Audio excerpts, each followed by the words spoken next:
Hello players, come on in, sit down, remove your pants. Welcome back to the only tech show on the internet that could get both the creator and the audience fired. I am your tech jester Buzzstringer, so make sure your pants are off, your brains are in, and your fingers are ready to comment. Even if your only contribution is the letter F, I'll take it. This week in tech, a man who already controls what 3 billion people see, hear and think decided that wasn't enough. Oh no, he needed more. He needed to be in 2 places at once, like a god or a very committed stalker, which he probably already is. Mark Zuckerberg is building an AI clone of himself. Not like a chatbot or a little assistant or anything like that. A full photorealistic 3D animated talking, thinking, walking, breathing digital replica of the man himself. So Zuckerberg already looks like a human rendered on a PlayStation 3. Hey, this might actually be more human than he is. Do we have a picture of Mark Zuckerberg? Yeah, there we go. This creepy little cyborg is trained on his voice, his mannerisms, his tone, his face, and apparently his recent strategic thinking, which means they bottled the essence of a man who looks like he was assembled by an alien and has only ever read about humans but never actually met one. And they're deploying it on the poor staff. Oh dear. According to the Financial Times, well, of course I read that. Well, I read it when something like this happens, and that's kind of it. According to Financial Times, sources inside Meta say Zuckerberg is personally involved in building this thing. He spent 5 to 10 hours a week on it, or what most people, normal people, call a day's work. Zuckerberg is now paid $24 million a year to play with his own virtual sex doll. I look forward to your comments. I'm not calling it a sex doll, that's just what it is. He's sat there, hoodie on, vibe coding his own face into a puppet going, yeah, that's the jawline, perfect. Now make the eyes a little bit deader. And I have a private jet and a yacht, so the penis should be much smaller. You think the hard part is making a convincing digital Zuckerberg, but the bar is pretty low. The bar is somewhere underground. The bar is somewhere beneath the Minecraft bedrock layer. That's this is a man who's been failing the Turing test in real life for years. The AI might actually be an upgrade. They've trained it on his publicly available statements, not the racist, sexist, private statements. That was a joke and not a true statement. Now, Meta has tried this before. In 2023, they made AI chatbots of actual celebrities who have done something with their lives, like Snoop Dogg and various influencers, and paid them millions for the rights. And within a year, those chatbots were saying deranged shit and getting sexualized by users. The whole thing got quietly canned pretty quickly. So Meta looked at that disaster, dusted themselves off and went, okay, but what if we did it with the CEO's face instead? What could possibly go wrong? What would even happen if his staff started sexting digital Zuckerberg? Actually, don't answer that. I don't want to think about it. Move on. Mark Zuckerberg is building a backup Zuckerberg, and the backup might be the only one with a natural personality. Okay, right. Inhale. New story. YouTube is now strapping you to a chair and whispering, just let it happen. This one affects every single person watching this, because every single person watching this at some point in their life sat on a sofa and used YouTube on their television. Okay, maybe not everyone. If you haven't, get one. Televisions are pretty good. It's, well, it was good, but now it's been systematically and deliberately ruined. Let me explain, because I'm not making any sense. Starting around April 7th, people watching YouTube on their smart TVs and streaming boxes started to get hit with unskippable ad blocks that ran for 90 seconds. 90 consecutive seconds. I can't even last that long. 90 seconds of advertising. Multiple ads back to back. Just you, your sofa, your television, and a man trying to sell you a supplement that makes your penis feel 19 again. Reddit went absolutely feral, more so than before. One user posted a screenshot of an ad mid-video with the caption, "This is blasphemy." Another said, quite simply, "I instantly went speechless," which is the most politely British reaction to being violated as possible. Just a man in his lounge, stunned into silence, staring at an ad for a mattress that's apparently going to save his marriage. Now, YouTube responded. This is a statement from a real company. YouTube officially announced that YouTube does not have a 90-second skippable ad format. They said this with their actual mouths on the actual internet while users were uploading photographs of the actual 90-second non-skippable ad format playing on their actual screens in actual real time. Actually. Back in March, which isn't actually that long ago, Google previewed a new connected TV ad format, which is specifically designed to make YouTube on your television behave like traditional cable, like the thing everyone left and literally called it cord cutting. Yeah, they tried to get away from that. People fled cable and they came to YouTube, and YouTube has spent the last 3 years quietly and methodically reattaching every single cord. Pause ads are also a thing now. Not like cat pause, like pause. You pause the video. I don't know why you'd ever pause this video though. Maybe to allow your bladder the basic human dignity of relief. And then it's a full screen ad which fills your television. You're being punished for pausing. YouTube has made the act of existing in your own living room a billable event. YouTube made $62 billion in 2025. $62 billion. And the reaction to that number was yes. Also, punish the free users until they crack. That's the strategy. Make the free experience so aggressively insulting, suffocatingly awful that people either pay for premium or stop having options altogether. But the truth is that it's working, because where else are you going to go? Apart from my Patreon. The content is here. The creators are here. You are here. And I love you for it. And you're not leaving. Well, I hope not anyway. But YouTube knows that you're not leaving, and YouTube is counting on you not leaving. But in reality, I'm stuck here as well. Even with all of this, YouTube realistically is the only place where I can do this, for better or worse. And they let me do stuff like this. Yes, running the world's biggest platform is expensive, but just maybe dial it back a bit, YouTube. Which does bring me to NordVPN, the tool I use because I live in a country where the government considers privacy a polite suggestion, and YouTube considers your attention span a renewable resource to be strip-mined. NordVPN lets me pretend like I'm watching from anywhere civilized. A huge discount is in the link below, and that helps out the channel. It helps your sanity, and it helps me pay for therapy after reading tech news for a living. That's a joke. I don't make a living doing this. All right, from corporate villains to escaping consequences to a corporate villain who didn't. Let's talk about John Deere getting absolutely taken to the financial woodshed in a right to repair settlement that made grown farmers cry actual tears of joy, which is extremely funny imagery that I fully support. John Deere makes farm equipment, massive, expensive, planet-feeding machinery, the kind of green industrial monsters that harvest entire fields for years and years.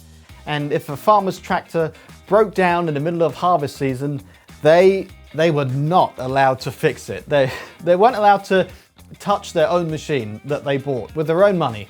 You couldn't do anything to it, not with a third-party mechanic or with their own tools. Only an authorized John Deere dealer at John Deere prices in a John Deere time, which, if you've ever dealt with authorized dealers for anything, means sometime between now and the death of the universe. And we'll pencil you in, if pencils still exist by then. But why, you may ask? Software. John Deere put software in the tractors and used it as a choke chain, and not the good kind. You don't own the software. You bought the enormous green machine, but John Deere retained the digital soul inside it. And without that software, the tractor is a $100,000 piece of decorative scrap metal sitting in the field while your crops rot. This was not an accident. The machine breaks, the farmer panics, and the farmer calls the dealer, and the dealer charges whatever the fuck they want because there's literally no other option. And John Deere goes to the bank.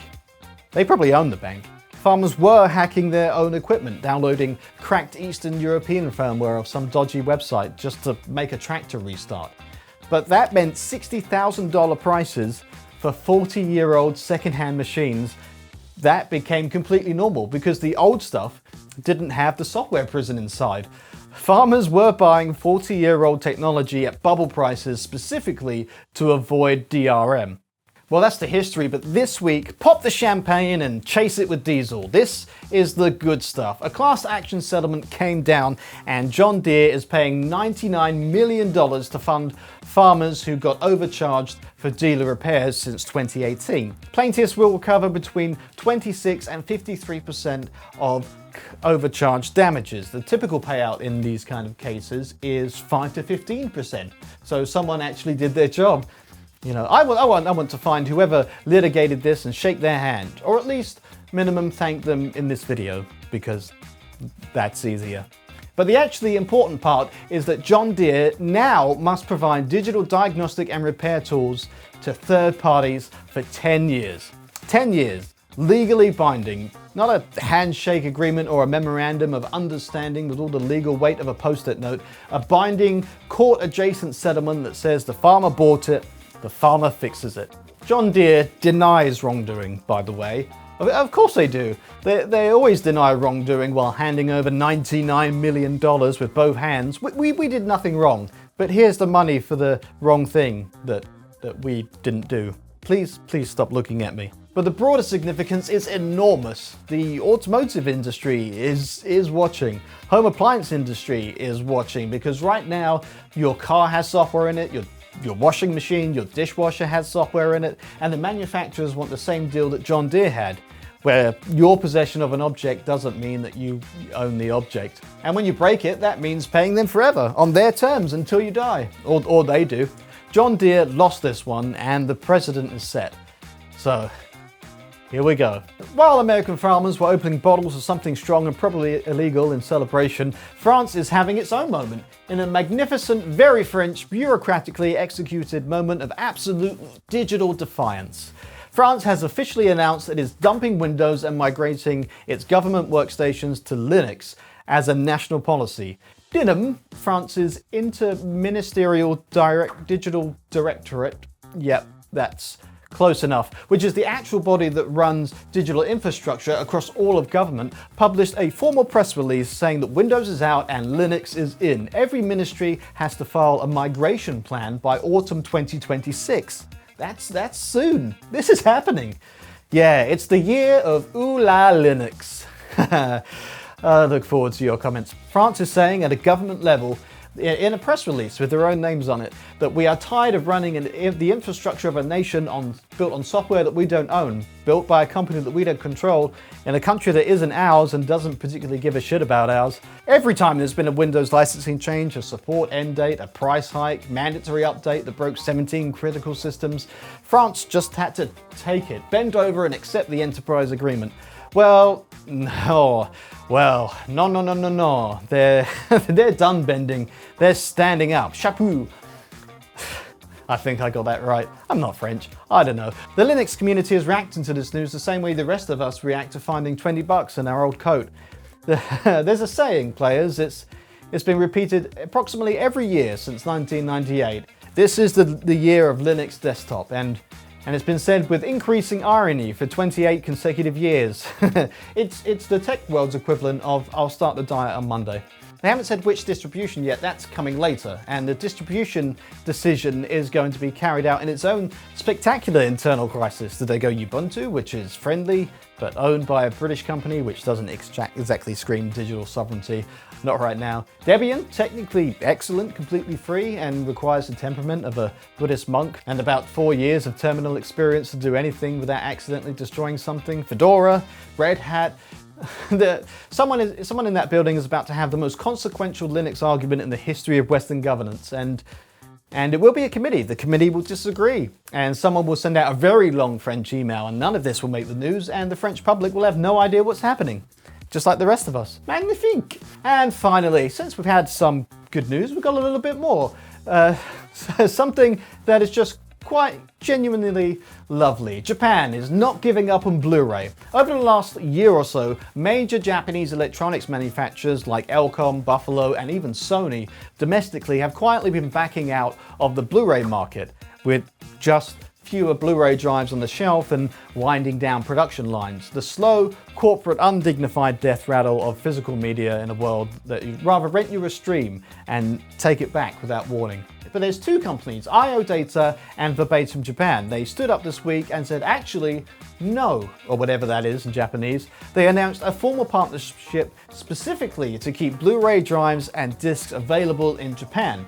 And the reason is genuinely interesting. It says something real about the relationship between the people and the media they love. In Japan, there is a massive, deeply embedded culture, so I'm told, of recording anime, television, and censored porn onto Blu-ray recorders, building your own physical archives. They're not pirates, they are the people who love specific things and want to own them in a way that can't be taken away. Or at least disc rot won't happen for like another 20 to 30 years, so they'll have that. Because streaming can be taken away, and is taken away regularly, without warning. A show disappears on a platform and it's gone. You don't own it. You are renting a memory at a monthly subscription rate. There is something in here that I think matters beyond the disc. Physical ownership is permanence. It's the ability to look at a shelf in 20 years and see the thing you loved still there, not requiring a log-on, not subject to licensing agreements, not one acquisition or bankruptcy away from vanishing. Your OnlyFans subscription is not permanent, neither is your Netflix account or Spotify. They're not yours at all. It's a curated list of things that they currently have the rights to, which is a very, very different thing. But right now, it's the same thing. The end of the show. You can leave your pants off. I quite enjoy it. I look forward to every single one of your comments, the funny ones, the angry ones, the ones that are just punctuation, all of it. So get them down below and stay sexy and be excellent to each other.